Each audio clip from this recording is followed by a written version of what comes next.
Yo, what's up, guys? Welcome back. Doing another interview. I don't remember exactly what number this is. I think we've done 4 or 5 so far at this point. But yeah, this one's pretty awesome. We got a band called The Undertaking. They're signed to Solid State Records.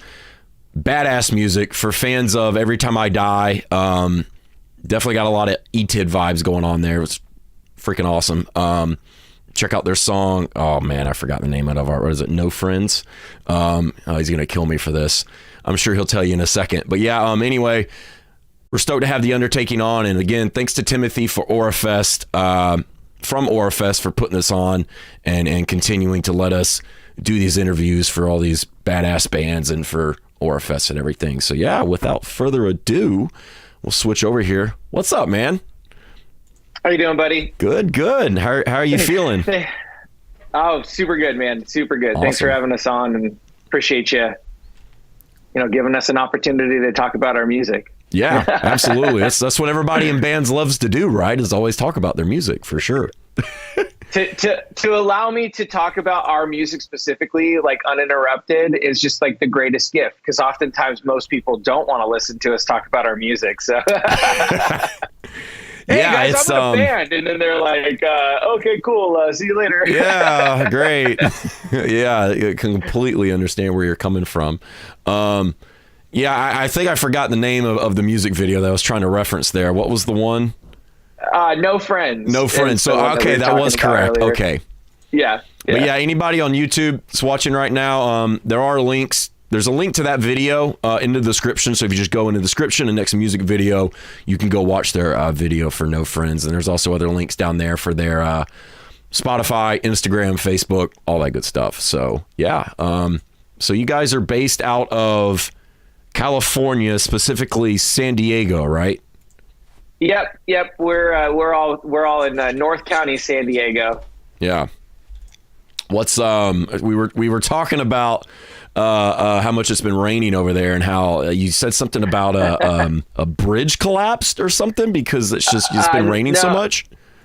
Yeah. Well, so anybody who lives in a state or city that actually has weather, you'll make fun of us for this, but it has rained statistically more in the last 2 months than it's ever rained in my life. I'm 35. So back in the 70s, it rained like this. But one of our major freeways, the 78 freeway that goes east to west, connected to the 15 and the 5, there's a giant sinkhole.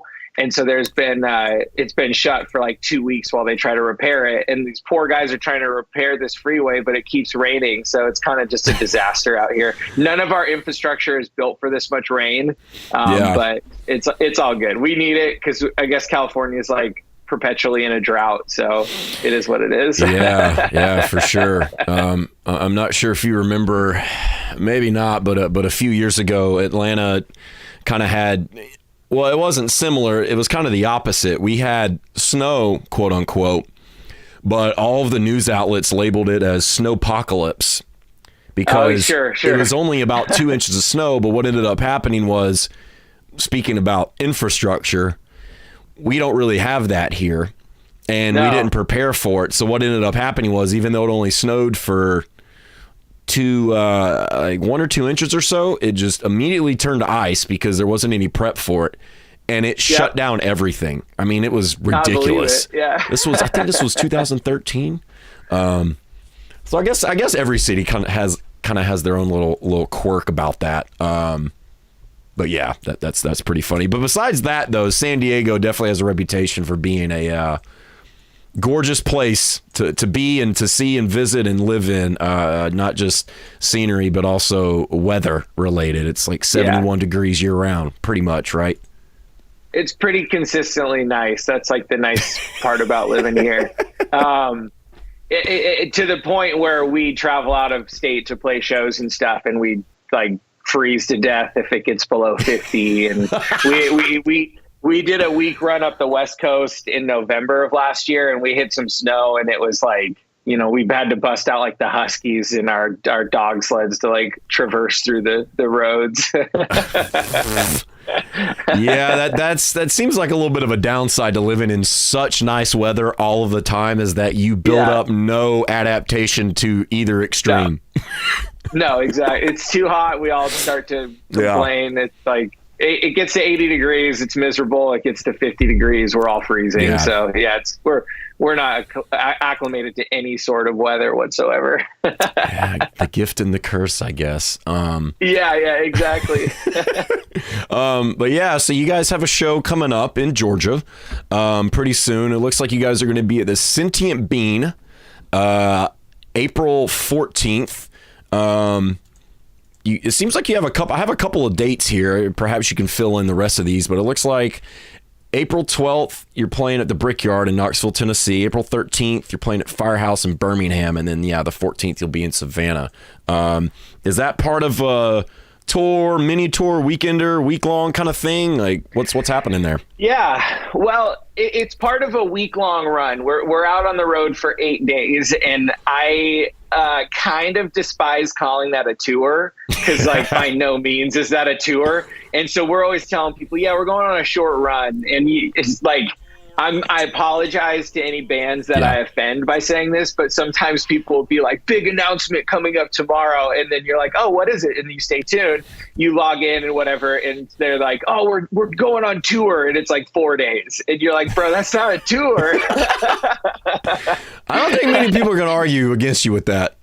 I know, but you hear like some people, I don't know, man. I just see bands sometimes talk about these things like it's like the coolest thing that they've ever. We're going on this big tour. It's 8 days, and so we call it our. We're going on a little run. Yeah, it's part of a tour package with two bands that we adore. Meadows, they're from South Carolina, and I'm sorry, Meadows from Birmingham, Alabama, and Empty from South Carolina. And so we're starting in Knoxville, Tennessee. We're actually flying out there because we can't afford to take the 2-3 days to drive. But we're meeting up with them in Knoxville. And then we're going to Birmingham, which is where Meadows is from. So that's going to be a hometown show for them. And then we're doing Savannah. And then from there, we're going up to Boone, North Carolina, which I guess is a cool little college town. We're excited to see that. Then we're hitting a show in Virginia. Then we're going up to Philadelphia. And then we're ending the run in Youngstown, which is outside of Cleveland, and then hitting Cincinnati. Yeah. On the 19th. And so for us, man, we're so excited being in San Diego. It's terrible to live this far south and west, because to get to any other major metropolitan city, LA is like 2.5 hours, give or take, with traffic. And then Phoenix is 5 hours east. And so for us, it's just hard to get to like other cities. And we're really excited to hit a bunch of towns that we've never played. So it's going to be a fun adventure for us, and good opportunity to get in front of some new faces and see some new scenes and stuff. We just hear amazing stuff from the cities specifically that we're playing, and everybody's pretty excited about it. So yeah, for sure. It sounds like a fun opportunity. How are you guys? I'm guessing you guys are flying out there to a certain place, or how's the logistics of that working, since you are so far away? So because we're like 35, a lot of us in the band are 34, 35. And actually, Keith just turned 36. So, man, we're getting older. But we all have jobs and families and careers and whatnot. So we can't take the 3 days to just book it out there, or even to play the additional shows on the way out. So we kind of ran the numbers and looked at everything. What we're doing, if anybody, the logistics on this is kind of the fun part for us to solve, is that we're flying into Nashville from San Diego, because that's kind of the biggest airport located there, the day before, and then we'll drive the 2.5 hours to Knoxville. And then on the way out, we're actually flying out of Indianapolis. And part of the fun is last November, Meadows came out to the West Coast with us, and they used all of our gear. And so we kind of had agreed to return the favor. So we're using all of their gear so we can pack and travel really lightly. We're taking our merch in our suitcases, taking our guitars, the snare and the cymbals, and then we're just going to use their cabs and all that kind of stuff. And then what we're doing is we're renting a minivan at Enterprise Rentals, so we can pick up the minivan in in Nashville, and we can drop the minivan off in Indianapolis when we're flying out. So it's not one of those things where we have to like go to great lengths to get the van back to where it was. And it hurts my heart because we have a band that we tour in here in San Diego. So I hate to rent it, but for us, the way that we look at this, like I said, with our jobs and kids and stuff, this is just a big adventure for us. And so it's worth it to say, okay, we're going to put some personal money up front to see if, to get us out there. And then hopefully the tour does well, the shows go well, we can sell some merch and kind of subsidize some of those costs. But regardless, for us, it's worth it, just to be on the road playing music. Yeah, for sure, man. That sounds like you guys got it figured out. That is a bit of a trek for sure from San Diego to Nashville, and all those dates are back-to-back dates. Yeah, man. Okay, we again can't afford to take days off, and this is actually the best. This is the best that we've had in terms of routing and how close everything is. On the West Coast, we one time had to do like a 16-hour drive. Poor routing on our end. We'll own that every day. But we left the venue, drove through the night, and kept driving till we got to the next venue.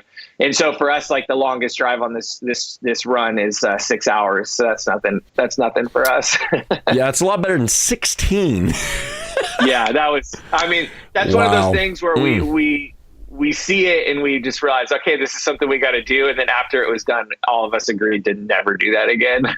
Yeah, man. Yeah, so earlier when we were introducing the stream, listening to you guys' music, man, it's awesome. It's badass. The vibes that I get from it are I call it turn of the century core, which is the early 2000s, right?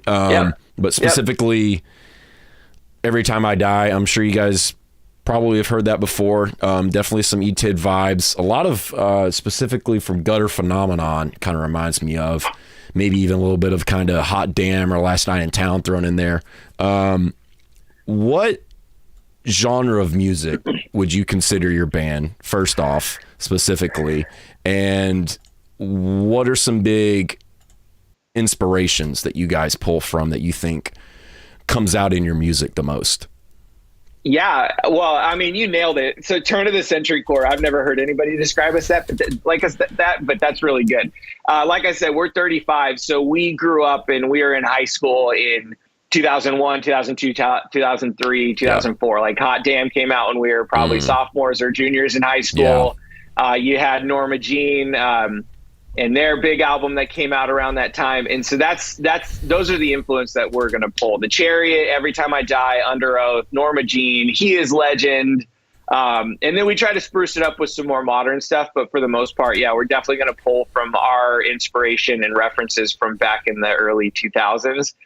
We call ourselves chaotic rock just because we try to stay a little bit rooted in that rock and roll style, like that Southern rock thing. But then just even telling people like that we're hardcore or metal kind of turns people off. So we tell people we're chaotic rock and roll. That's a really good way to describe that for sure. And that's kind of was going to be the next question and kind of segue into that. It was kind of about genre debates and all of that. And kind of what your opinions were on that. I mean, genre debates, labeling a certain band a certain genre, it does have its place, because if some stranger were to ask you, oh, hey, what band are you in? What you tell them first is crucially important, right? I mean, it's going to give you a pretty damn good idea of what to expect. So if someone asks you and you say chaotic rock, okay, I can probably expect, or I'm at least not going to be super surprised when he just screams into the mic loud as shit, right? It's not like, oh, I'm going to tell you I play rock, and then it's just like death metal with only screaming vocals. So what are your opinions on the whole genre thing there? I hate it. I hate the genre debate, to be honest. Because what happens is it's metalcore. Like for us, we are technically metalcore, but we're not. And so to try to tell somebody like, oh, you're a metalcore band, or we are a metalcore band, but then they listen to us, they expect As I Lay Dying, they expect August Burns Red, and we're not. And so that's like automatically gonna turn some people off from our sound. And so even then, like if I was talking to like a friend's parent or something, and they're like, what kind of band are you? And I'll say, oh, we're like a punk rock band, but we yell and stuff. So it's kind of aggressive. And that's usually the lead into it. Yeah. But I don't know, man, even you have like deathcore and melodic deathcore, like everybody loves to have this like small little caveat on top of what the subgenre is. And I feel like that just, I don't know if I would say that makes it more of a gatekeepy thing. But then if you're like, oh, I don't like metalcore, I'm a deathcore or a metal guy, whatever, I don't even care what the genre is. It creates a little bit of like an us versus them mentality, which I just would prefer everybody get along, and we're just all trying to do this thing together. Yeah, and I'm sure you guys have probably seen that on your social media and in comment sections and stuff, but the favorite one that we get is core isn't metal. It's like, what does that even mean? Or this isn't metal. Yeah. It's like, no, this is metal. You just don't like it. That's the difference. I mean, there is a lot of BS involved in that for sure. But I mean, it whatever. It is what it is at this point. But the whole metalcore thing that you were saying with you guys, I wouldn't have ever thought about it that way. But when you bring it up like that, yeah, metalcore is technically a great way to describe you guys. But even then, man, it's complicated, because then like when we announced, when Solid State announced our signing, like people were disappointed that we weren't more metalcore. And so it introduces this idea that we're either not metalcore enough or too metalcore or not death metal enough. Like it creates this sliding scale of what people are. And I feel like we're always kind of going to be this cosmic gumbo of different styles. And like, man, there might be a metal riff that we pull out of thin air on a song, but that might just happen for a couple bars or something like that, Yeah, for sure.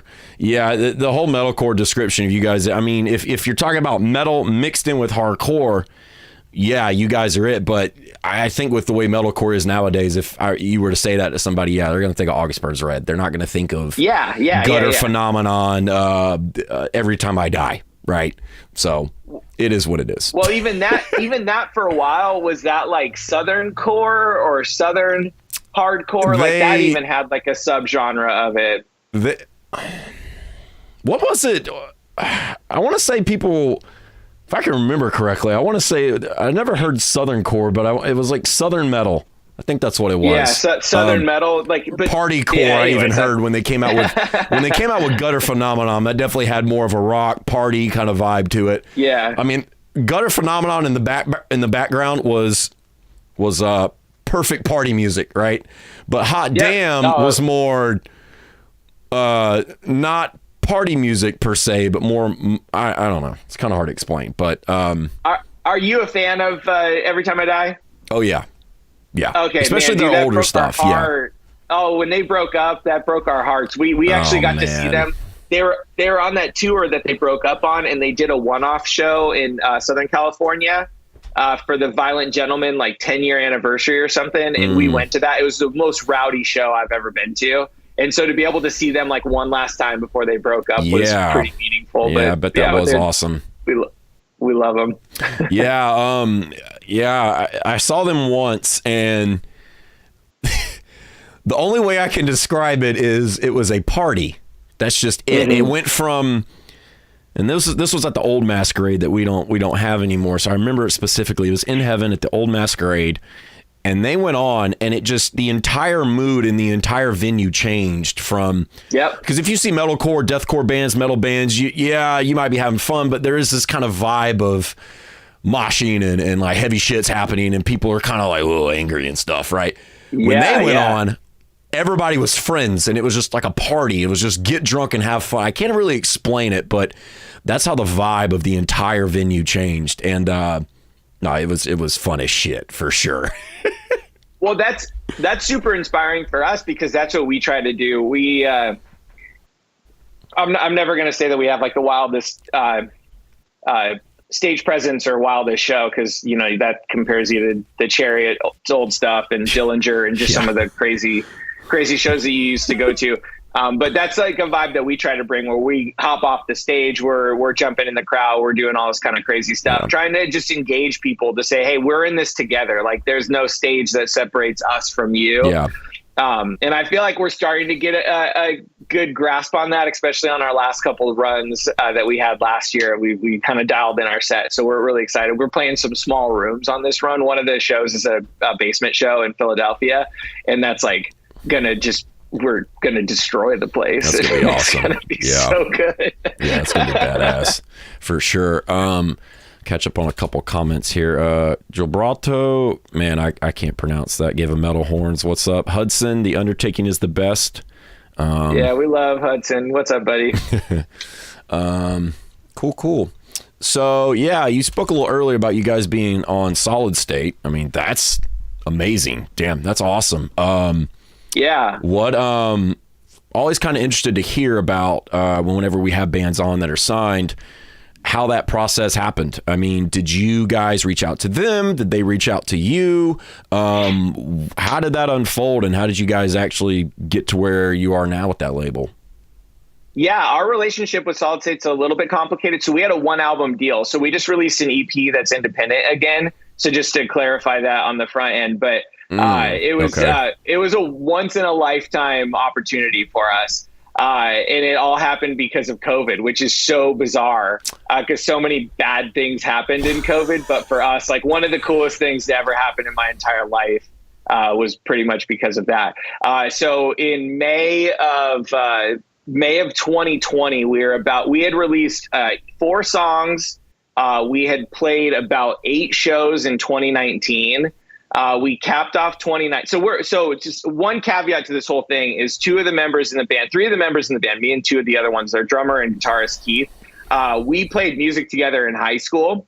And so we paused playing music for about 15 years from, let's just say, like 2009 to then 2018. So it was about 8 years. We didn't play together as a band.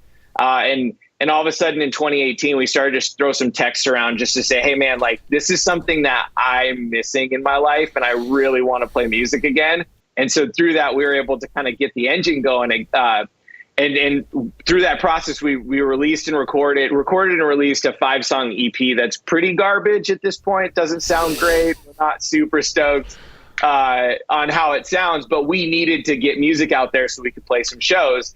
And so then in 2019, we had played like 5, 6, or maybe 7 local shows in San Diego. So we were super green. We recorded and released 3 singles, these songs called About Ghosts, Witch Rituals, and Who's Afraid of 11 Wolves. And right when COVID was about to hit, we were going to release the Wolves song. And we got a distribution offer through a company that was going to distribute it. But then our buddy Joey, who ended up being our manager, he's like, yo, let's not do that. Let's like look into some options at that point. So we had kind of garnered some attention just from our live show and the music that we were making. And then I got a call from Joey. It was one of those things where he would always text us. And then I was sitting next to Johnny, our other guitarist. And I was like, Joey's calling me. What's up with that? And I was like, yo, what's up? And he's like, I sent your stuff to Solid State and they want to chat with you guys. And so it was like kind of one of those ultimate shots in the dark where Joey had a relationship with Adam. And then the next day I was on the phone with Adam Scatula, the A&R guy at Solid State. And I'm like pitching us. I've never been so nervous. And I'm like pitching our music and trying to sell ourselves. And halfway through, I was like, so what do you want, like, from me? Do you want some more information? He's like, oh, I should have told you, like, we intend to sign you guys. Like, we'd love to figure out how to make this work. And I was like, my jaw drops, and it's one of just like, yo, like, wait, are you serious? Like, this is going to happen? And so that was in May of 2020. And so we got in the studio with Joey in August of 2020 and recorded all Funeral Psalms. at that in like 1 month. We all hopped in the studio because COVID had shut stuff down, so we were able to work remotely, and we recorded that whole album in a month. And just one of the coolest experiences that I've ever had in my entire life. Fast forward, we released it in April of 2021. So this April 30th or something like that will be the 2-year anniversary of our full length album. And the beauty of hindsight, right, is you could maybe make better decisions after knowing all the information. And I think for us to release as a brand new band, super green, for us to release an album in a pandemic when a primarily live band can't play shows, I think that was a mistake on our part. And but who would have known at that point? Yeah. So we got our vinyl records. I was trying to see if I have one around, but we have our vinyl records, and man, it was like the coolest thing that we've ever done. So yeah, interesting deal. It was a 1-album contract. So we did Funeral Psalms, and then we were free to kind of do our own stuff. So we just released an EP a couple weeks ago that we recorded and produced ourselves. And we're like, it's the best music we've ever written. So Solid State helped us get a leg up and get some cool connections. And now we're kind of just running like a chicken with their head cut off, trying to put out more music. Yeah, for sure. Well, that's awesome, man. Well, at least, so you guys aren't signed anymore to Solid State, right? You're independent now, right? Yeah, we're independent. Just wanted to now. clear that up. Okay, but yeah, I mean that's a crazy opportunity. The last interview we did was with that band called Capra, and Capri Sun, as our buddy Hardcore Hotline likes to call them, I think. Yeah, they also had they got signed during COVID also. So they got this weird, really interesting story about how that unfolded because of the pandemic. I think they actually were talking to him pre-pandemic, then the pandemic hit and it got put on hold, and then all this. So it's pretty interesting that you also have a getting signed to a rad label pandemic story. That's pretty funny. For us, it's just bizarre because, I mean, for us, we weren't able to play shows around our releases. And I think it would have had a different impact if we were able to be on tour or doing little runs while we were releasing music. And we had no footprint before COVID other than just in San Diego. And so, it's just interesting how it all unfolds and whatnot. But being able to work with Solid State and being able to have the connections and whatnot, it'll go down as the coolest thing that I've ever done, and multiple guys in our band. It's just dream come true. We grew up listening to Solid State, and to be able to release an album with them and put it out there for the rest of the time was just, I don't say things are blessings often, but it was like a blessing for us just to be like, that was super freaking sick. Yeah, for sure. And hey, you already have that foot in the door. So if something changes and goes differently for you guys, then that's probably an option for you maybe later down the road. Who knows? Yeah. Well, and it comes down to too, when we're ready to release music, I don't want to get too much into the business side of it. But I think labels are hurting financially. And so it's one of those things where I don't know if they could, afford to put more money to a small band, if that makes sense, especially when they have guys like Devil Wears Prada and Fit for a King and stuff that are going to demand some bigger budgets. Yeah. But it is what it is. But we also know we're a small little band that's just going to keep trucking along. At this rate, man, you guys will take off. I feel like there's not a lot of bands that are doing what you guys are doing for sure. So yeah, just keep killing that shit, man. I was going to ask something else, but I forgot what it was. So kind of talking about the music itself, go into detail here about how you guys, you've already spoke a little bit about some influences that you guys have. And I think all the bands that you named, if you were to mix them together, I mean, it would very clearly create your band, right? The Undertaking.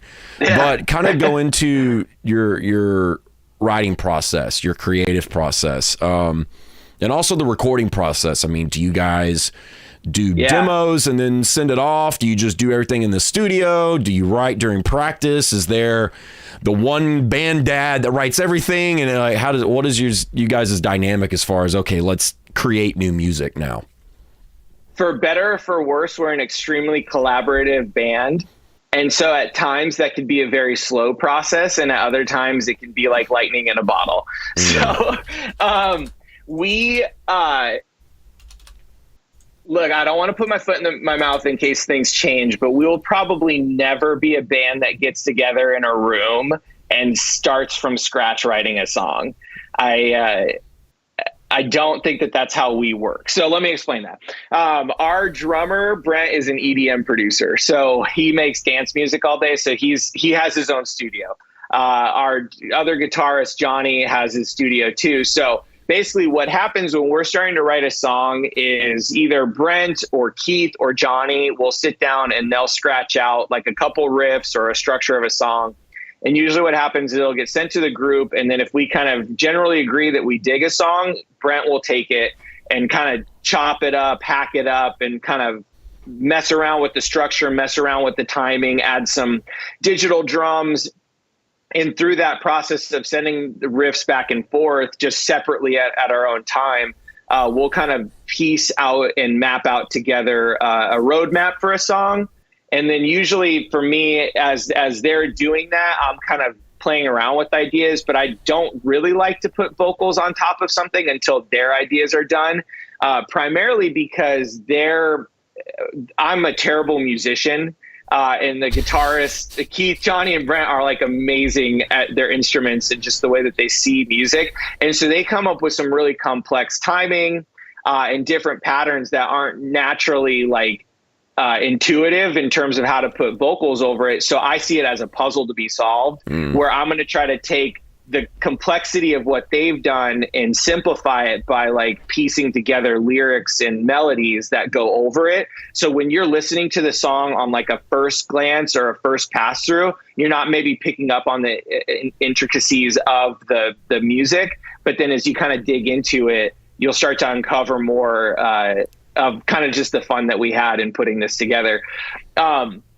Usually what will happen is we have a box drive online where we'll put all of our demos, and then every once in a while we'll get together on like a Monday night because we practice every Monday, or get together every Monday to hang out, is we'll go red light, green light, or yellow light, and green light songs get moved to the top. Red light songs are ones that usually get abandoned, and yellow ones are the ones that we're like, hey, this could use some work. Maybe we should toy around with this and do something different. And then usually the green one, as they get to be green, we'll sit down. And if we have 5 songs, we're trying to do an EP. If we want to put out a single with Funeral Psalm specifically, we came up with like the 11 songs that we pushed forward. And so we're very much a demo band. If I sent you some of our demos for the songs that we just put out, like some of those songs when they were in their demo stage were basically complete.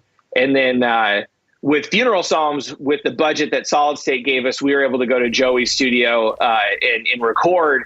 And so that was really fun process for us because we took, I want to say this articulately, we didn't do one song at a time. Brent would do drums for like 3 songs at a time, and then we would record guitars for 3 songs, and then I would put vocals on. So every single day that we were in the studio, Brent was recording drums, Keith was recording guitars, Johnny was recording guitars, I was recording vocals, and it kept it very engaged. So like every day that we showed up in the studio, I was going to say in the office, that we were ready to perform. And so it wasn't like, oh, I have like a week off here and I'm going to hop in and I have to perform next week. It was like every day we were showing up ready to work and ready to perform. And so that was really cool. Then with Superstitions, the EP, Johnny and Keith recorded the guitars, and Brent we went to the studio to record the guitars. One of those things that a hill that we'll die on is everything you hear on the album is actually played by us. There's no MIDI guitars, MIDI drums, and no knock on anybody that's going to do that. That's just something that we've decided we want to do. Interesting. Probably to make things harder for us, but Brent recorded recorded the drums in the studio, and then I put vocals on, and then we sent it out to our buddy Tanner Sparks, who used to be in a metal band called Destroy the Runner, but now he does most of the production for Switchfoot and Colony House. He's done some stuff for Weezer. So super rad engineer that we've worked with, and he made it sound amazing. Awesome, man. And then on Funeral Psalms, we sent our stuff off to a guy named Hiram Hernandez, who's kind of blown up in the last a couple years doing stuff with like As I Lay Dying and Avoid. There's like a ton of bands that he's working with, but it's all about that network of people that you have around you, you know? And so that's one of those things that helps us strive to be better, because we work with good people. And so we want to make sure we're bringing our A game to everything. Yeah, absolutely. Yeah. That's a really interesting process for sure. It's always super fascinating to hear about how different bands create. I mean, you guys are doing different things and chopping and chopped and screwed up and then chopped and again and redid and then send it back and forth and then finally. And I feel like for your style specifically and the way that you guys' music sound, that process sounds like your music.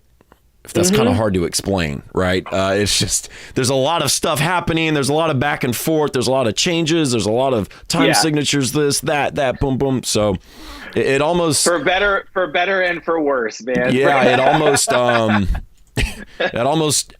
I want to say it complements the genre that you guys are and the type of music that you write is that kind of writing process. So that's pretty interesting for sure. Well, a caveat on that is...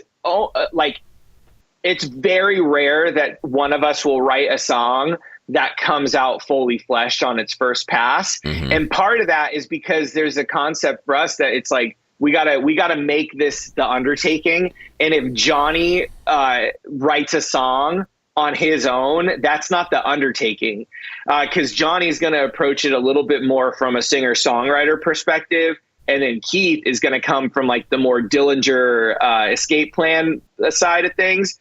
And so like we have guitarists who write on the polar opposite sides of the spectrum. And if Johnny wrote something, it would be too linear, none of this is a diss or anything. It's just going to be a little bit more straightforward. But then if we let Keith write all the lyrics or the guitars, it would be like bonkers, just absolute chaos the entire time. And so you're always trying to find the balance and that tension between the two. And that's honestly something that we strive to make, where there is active tension in our songs, where there's like a feeling of like this thing is about to explode and burst apart at the seams, but we're like holding it together just by, making it somewhat make sense. And I mean, that doesn't even include lyrics and talking about vocals and stuff, which is also a huge fun part for me, like I said, of how we put it all together. But yeah, it's wild.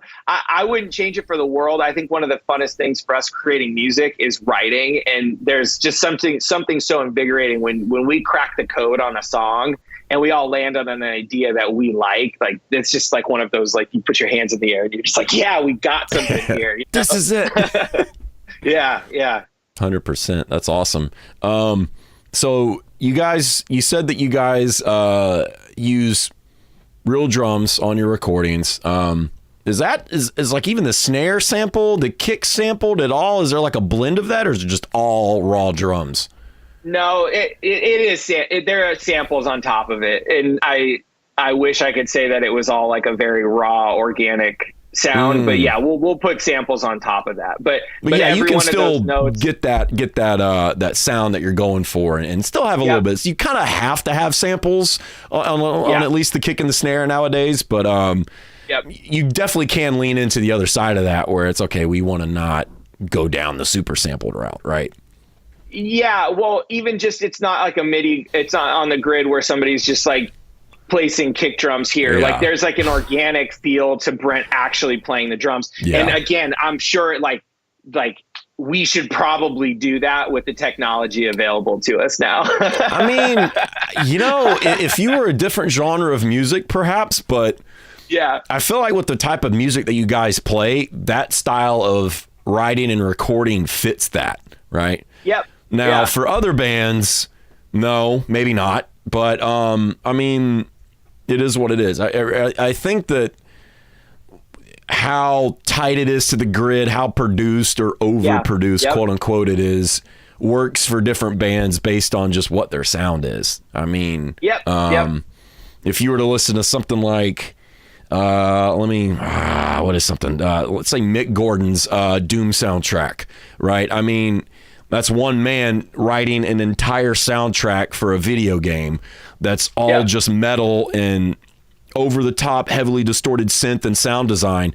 So yeah, that's going to be quote unquote overproduced, and that style wouldn't fit what you guys are doing, where it's really raw, and vice versa. So it just depends. But I think you guys have that process figured out with what fits best with your style of music, for sure. And if there's anybody watching that hasn't heard them yet, you can go listen to them on Spotify, and you can probably pick up pretty quick, like, oh yeah, this makes sense.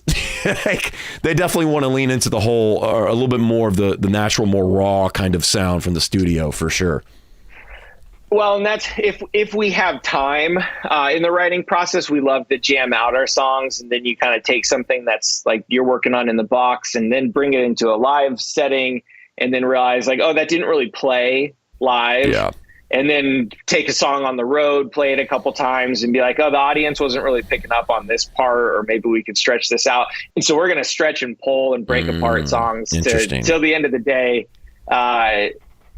Just to see what would work. Like, what if we do this with this song instead of do that? And I mean, man, it's a blast. We have so much fun writing, and we fight, we argue, and like it pushes us to our limits. But I think at the end of the day, we end up with a product that we're like super proud of. And yeah, I mean, it's fun, man. Yeah, for sure. Yeah, it seems like that when you listen to you guys' music, it just seems like, it's like, oh yeah, if I see this shit live, it's going to be crazy. It just seems like a wild time when you listen to it. Yeah, well, that's the other thing too, is trying to capture a little bit of that live feeling when you're listening to it on Spotify or Apple Music or whatever, which nowadays with the streaming sites, it's so hard, because then we have this level of expectation, I suppose, on how something's going to sound. And then for us, it's maybe going to be a bit more abrasive. I can't quite put my finger on exactly what I mean by that, but we're going to lean more into like, if you're going to listen to us online, we want you to kind of get a feel of what it's going to sound like live. Like, it's going to be in your face. It's going to be kind of wild. There's going to be a lot going on. So yeah, for sure.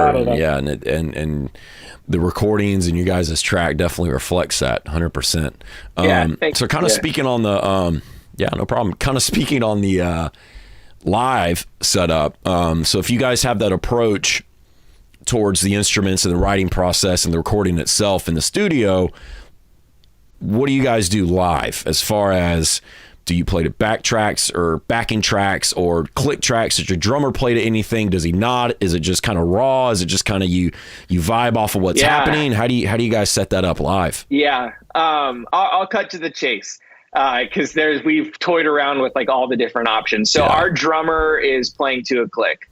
I don't have in-ears. Keith and Johnny don't have in-ears. So we're relying fully on Brent to be right on time, which Brent is such a dialed in drummer that like that's kind of all we need. Yeah. We had a bassist for a while. We've pared it down to, so there's 2 guitarists, vocals, and drums. So we actually have bass in the tracks. But there's no guitar backtracks. There's no vocal backtracks. So there's a bass backtrack just to give us a little bit of that low end.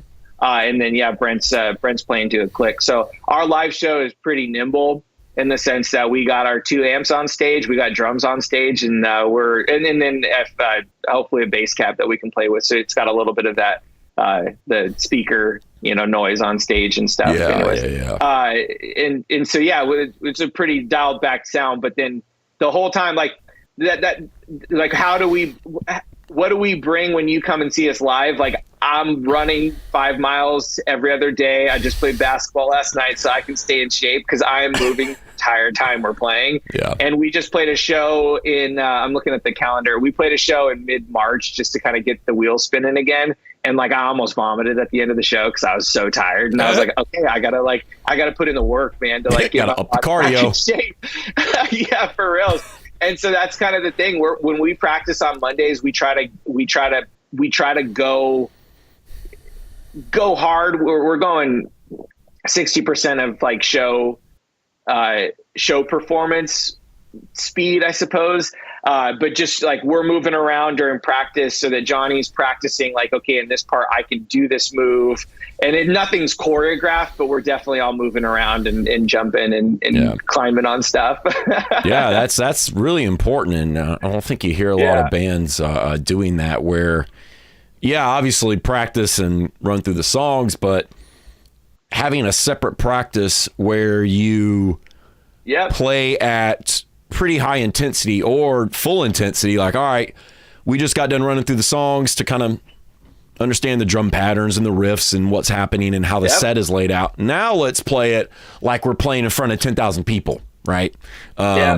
Because for us it's usually like 10 or 20, but same thing. Yeah. You still got to shoot high. It's like, all right, if we were playing in front of 100,000 people right now, what would we want to do, right? For sure. So I think a lot of bands, it's really important on the practice side that you do both of those, because you can just stand there still and do this, all that, but when you get on stage and start moving around, I mean, how you play some of those riffs is going to change. Yeah, absolutely. And actually, to something we pride ourselves in, you watch the music video for No Friends, or we just put out a music video for a song called Death Acquires a Different Meaning. And when you watch our music videos, we're doing the moves that you will see us do on stage. Yeah. You know, you see some bands, and this is no knock on anybody. Like, I respect everybody's grind in different ways.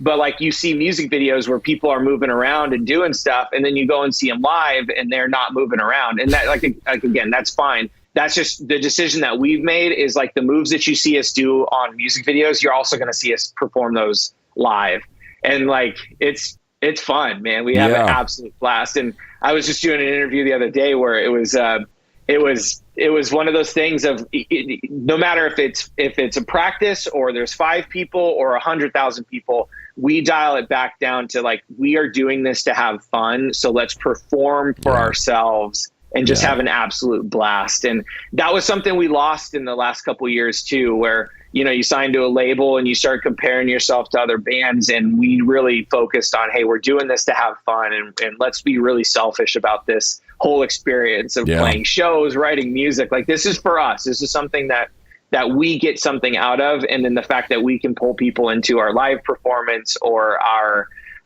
music or whatever, like, that's just an added benefit. And that's just so cool that we get to share that with other people, you know? Yeah, for sure. And kind of talking about how you play the song live, or bands playing it on the music video. Because, I mean, when you're doing a music video, I mean, in case anybody watching has never done a music video, when you play that song for a music video, that is the worst that the song will ever sound. Yeah, it's so bad. It sounds terrible, but that's not the point, right? It's supposed to look cool. Yeah, there might be some parts where if you're doing something on the guitar, you want it to match up in the video, but generally speaking, if you can't hear the whole band, if you were to actually be able to hear the band and what they were playing, it'd sound terrible. So I understand kind of what you're saying about that. And some of that isn't going to translate live, but that is a good point though. Because it's like, hey, I feel like more bands should do that too, where it's, hey, I watched this music video from you guys and you guys did all this crazy shit. And then I see you live and you just stand there. It's like, well, maybe you should practice playing that like you did in the music video live, right? Because that's a whole different practice for sure. I mean, you could just stand there and be Meshuggah and just not move, but only Meshuggah can get away with that because they have the greatest lighting show in metal. So that's how they can get away with just standing there and not doing anything. But there is kind of that whole give and take a little bit where, it is live and you are actually playing. So it's not like you can just throw it to the wind too much. And pull a chair, even though the Chariot, though, they somehow managed to pull it off. But I think that even if they didn't pull something off, nobody cared really at that point. Well, and that's the thing too, is at some point you get to be playing shows. Like I was referencing that Every Time I Die one at the Grove Amphitheater a couple years ago. That whole crowd was just engaged and moving, and when the whole crowd is engaged and moving and stage diving and Chariot, think of the Chariot shows, like when everybody's engaged like that, the band could maybe take a step back and feed off of that energy. Now the Chariot didn't. They just rose to the occasion every time, went even harder. And it just makes you think. It's like, okay, I understand a band like Meshuggah probably can't move that much just because of the shit they're playing. But I mean, imagine if you were to have the crowd energy on point and you had the lighting show and then you were like Dillinger Escape playing on stage. I mean, that's like the ultimate recipe right there, man. That would be our dream, man, to be able to do all of it. That'd be so sick. Yeah, for sure. Orifest says great advice on the stage presence practice. Yeah, he kind of nailed it there with that. So I guess we'll wrap up pretty quick. I'll ask a couple more questions here. Just real quick, your favorite Undertaking song and your favorite one to play live. Why is it your favorite one to listen to or in general, and then why is the other one your favorite one to play live? Currently I'd say that Death Acquires a Different Meaning. We just put out a music video for it. It's probably my favorite song that we've written because I push myself vocally. There's some cleans, there's some different yells and stuff, and it's just got a good vibe to it. Right now, my favorite song to play live is probably going to be a song called Wrenches. And part of it is because it comes in with some like really big hits where I'm like yelling over top of it. And then there's a good chorus. There's a good circle pit moment that people seem to get engaged with. So I can get the crowd kind of going on that. And then there's one part at the end. It just gets really heavy. So it's one of those songs that kind of has every part of it. And then actually maybe the reason why it's my favorite one to perform live is because it's not very complicated. So a lot of our songs have some like pretty wild, as I'm thinking about it, there's some songs that we have that like there's some timing stuff that I got to pay attention to and make sure I'm right on. And for the most part, Wrenches is a song that kind of just flows. And so that's pretty simple. That's another thing too, kind of talk about stage presence. It's like, okay, I know this part is complicated. Like, for instance, if you're playing a guitar solo live, okay, maybe I'm not going to do guitar spins during this, right? But if it's just like you're playing a breakdown or something and there's a gap, you can get away with it. So, yeah, for sure. Yeah. But yeah, man, we'll go ahead and wrap up here. Hudson Law left one little last comment here, said, awesome here in the interview.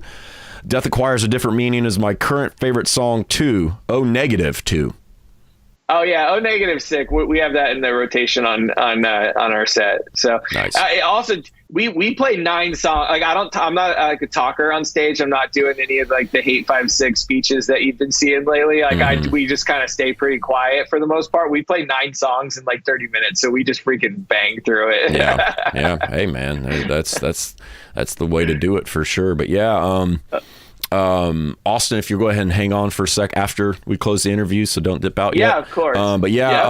Thanks again to everybody else for coming by. Hudson Law, Orifest, everybody else. If you haven't already, there's links in the description of the YouTube video for Instagram, Facebook, Spotify, all that good stuff. So you can get followed, go jam their stuff. Austin, if you want to close out and just whatever you want to say to somebody or anybody and maybe promote something, words of advice, life advice, whatever you want to say. Yeah, well, thanks for having us on and doing these interviews and getting bands platforms to reach some new people is like one of the coolest things that you can do. So we appreciate it. Yeah, for sure. If you're listening and you're interested, you can find us on Spotify, Apple Music, YouTube Music, all the different streaming sites. And my encouragement to anybody out there, if you're a fan of any band, go follow them on Spotify, put them in your playlist, follow them on Instagram, all that kind of stuff for any band that you support. It helps them out a ton. So feel free to do that for us. And then specifically, we'll be on the road April 12th through the 19th, Knoxville, Birmingham, Savannah, Boone, Fredericksburg, Philadelphia, Youngstown, and Cincinnati. And if you're in any of those areas, please come and hang out, man. Let's talk about Padres baseball. Let's talk about movies, and maybe we'll catch some music too. So that's all I got. Cool, man. Awesome. Well, yeah, we appreciate you. We appreciate everybody that came by the stream. So don't forget to go and check out all their links in the description. Thanks, man.